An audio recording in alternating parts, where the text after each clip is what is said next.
Hi guys, may dumating tayong parcel. Tarap ating videoan kung ano ba yung nalaman nito. So, mahilig ako mag-Shopee. Shopee para sa manok.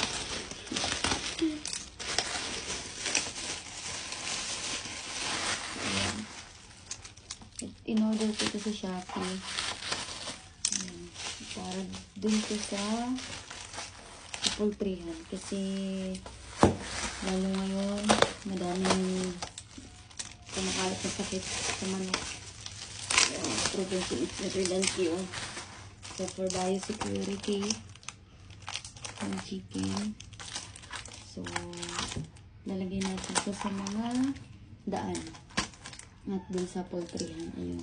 Tatlo kasi yung daan dun sa main, sa likod, saka dun sa gilid. So, para maiwasan.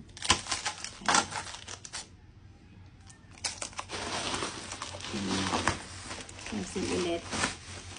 Para ulit sa manok.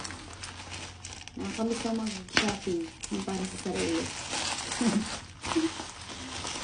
Ayan. So, ito. Para to sa bacteria flushing natin. Ayan.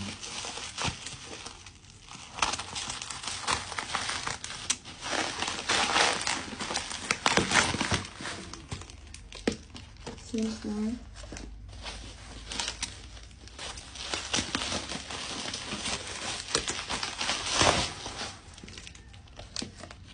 Primoxil. And Doximol. Ayan.